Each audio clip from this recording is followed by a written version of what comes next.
그의 입술을 닫으면 슬기로운 자로 여겨지리라. 아멘.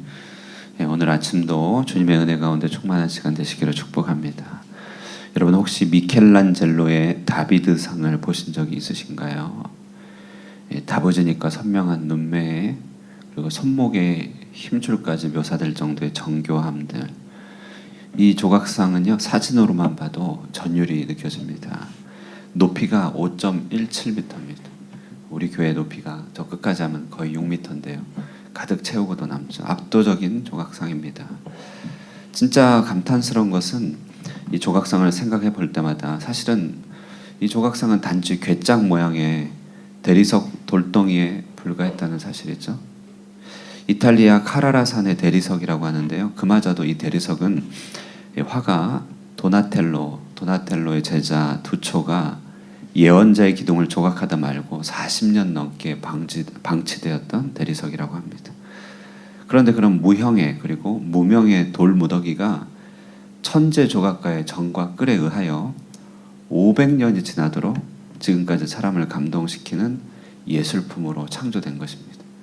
우리가 이런 것들을 볼 때 우리는 영적인 교훈까지도 얻을 수 있는 그런 어떤 역사적 자료죠. 그건 뭐냐면요, 우리 역시도 고귀한 창조주의 손길에 붙잡히게 될 때 감동적인 예술품으로 거듭나게 될 수 있다는 사실을 우리는 미루어 짐작할 수 있는 것입니다. 자, 그런데 그 조각이 이루어지기 위해 우리는 기꺼이 하나님의 칼끝, 정과 끌과 사포의 까칠함은 그 다루심을 환영해야 한다는 것이죠.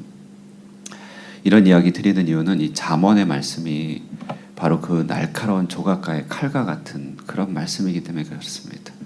말 그대로 촌철살인의 철필입니다.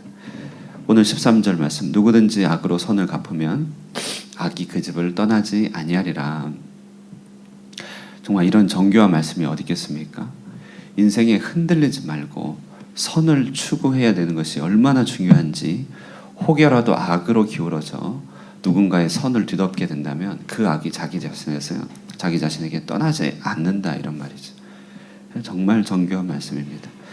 오늘 이처럼 영혼을 조각하시는 지혜의 말씀이라고 하는 주제로 이렇게 나눌 때 특별히 지혜 중에 지혜는 악을 다루는 화평의 지혜에 있다는 것을 조금 중점적으로 1절에서 3절을 통해서 살펴보기 원합니다. 다시 13절을 보시면요, 악과 선의 관계에 대한 말씀이 나옵니다. 악과 선의 관계. 여러분, 악이라고 하는 것 정의 내리기가 참 어렵죠. 그런데 악은 무엇이냐면 어떤 생명, 특별히 어떤 인격에게 대해서 사라지고 없어지기를 바라는 마음이, 그게 바로 악이죠. 어느 마을에서 한 중요한 비중 있는 인물이 공동체 주요 무리와 잘 어울리지 못한 일이 있었습니다.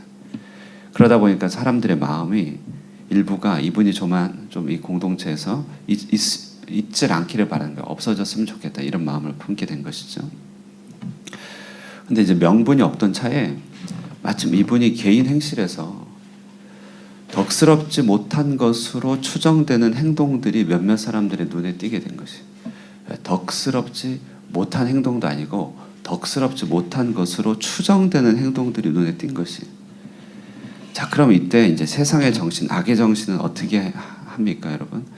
우리 세상 정치에서 잘 보는 일이죠. 잘못된 모습을 잘 관찰하고 잘 수집하고 있다가 그것을 필요한 순간에 딱 공개해버립니다. 그래서 딱 잘려나가도록 하는 것이, 이게 세상의 영이고 악의 영이죠. 여러분, 이게 좀 악하죠. 왜냐하면 누군가가 생명이, 인격이 없어지기를, 파괴되기를 바라는 마음, 이게 악입니다. 그래서 악인 것이죠.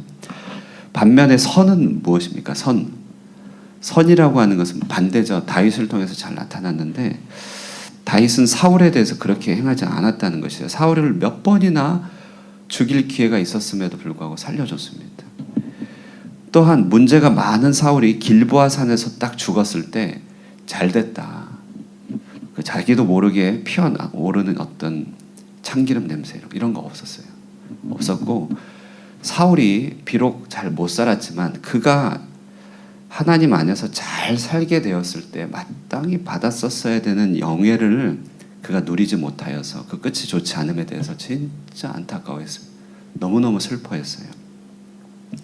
그러니까 다시 그 마을 이야기로 들어가서 적용해 보면 경계선에서 흔들리는 듯한 모습을 딱 보면 어떻게 해야 됩니까?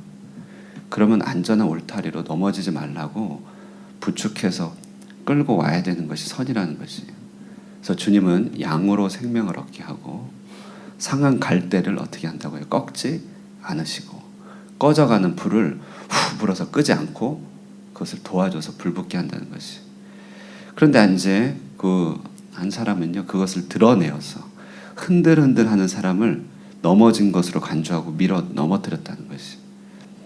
이게 의로움이라고 생각될 수 있겠지만 사실은 넘어질 뻔한 사람을 붙잡아 살려주는 것이 아니라 넘어뜨리는 것이죠. 살려줄 수 있는 기회를 방치하는 것이죠.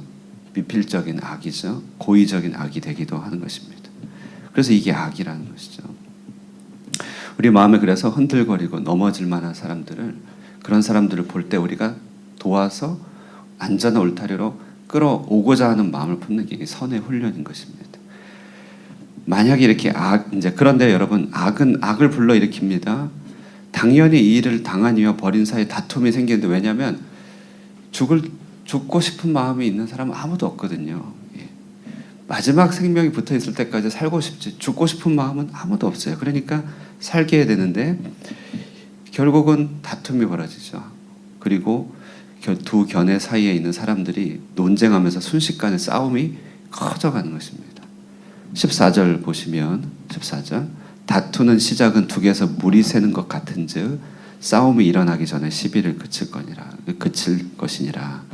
한번 물이 새기 시작하면 둑은 시간이 가면 순식간에 확 무너져 버리죠.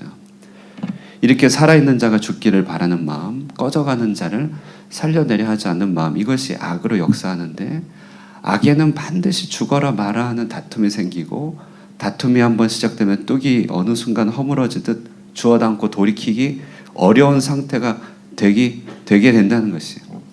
그래서 악을 다루기 위해서 가장 중요한 것은 일단 싸움은 안 하는 것이 제일이고 두 번째 싸우더라 해가 지기 전에는 분을 품지 마라. 해가 지기까지 분을 품지 마라. 해가 넘어갈 때까지 분을 품지 말라는 것입니다. 그리고 불가피 다툼의 소지가 있더라도 속히 화해할 것이며 제다로 나아갈 때는 예물을 두고 화해를 먼저 청해야 되는 거고 그리고 또 이렇게 표면적으로 화해가 어렵다 할지라도 누군가 그 명예나 존재감이 실추되기를 결코 기뻐해서는 안 된다. 이것이 바로 악을 다루는 마음입니다. 분쟁의 상태가 문제가 되는 것은 15절 말씀인데요. 왜 그러냐? 분쟁의 상태가 되면 악인을 의롭다 하고 의인을 악하다고 하는 이 두 일이 항상 분쟁 가운데 나타나기 때문에 그렇죠. 하나님 앞에서 선악의 기준은 2차 문제고 내게 가깝고 내 편이기 때문에 선하고 내 편이 아니고 내 편이 아니고 내게 멀기 때문에 악하다고 하는 이런 문제가 생기기 때문에 분쟁은 악의 역사가 된다는 것입니다. 주님이요 우리로 보고 왼뺨을 맞으면 오른뺨도 돌려대라고 했습니다.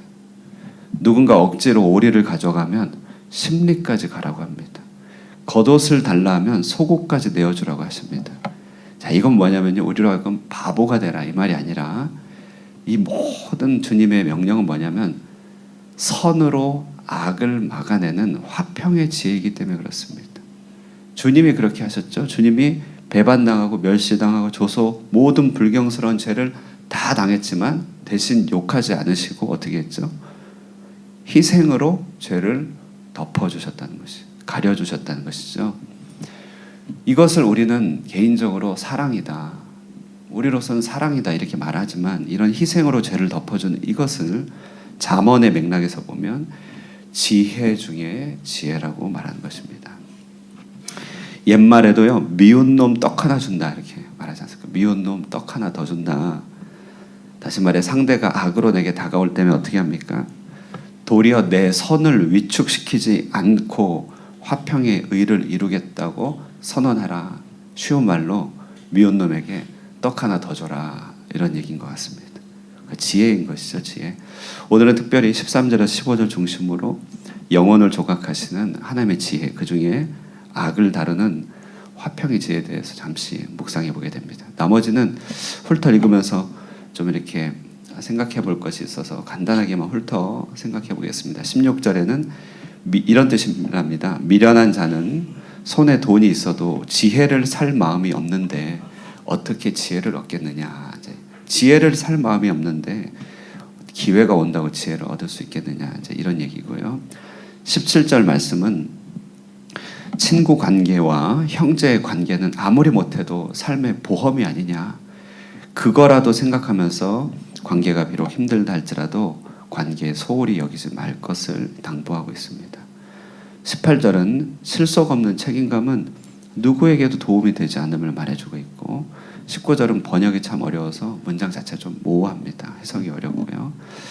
특별히 어려운 말 없다가 24절 보시면 먼 목표를 바라보느라 가까이서 당장 주울 수 있는 것들을 놓치는 이상주의의 폐해를 지적해주고 있고 27, 28절은 침묵의 지혜를 말하고 있습니다.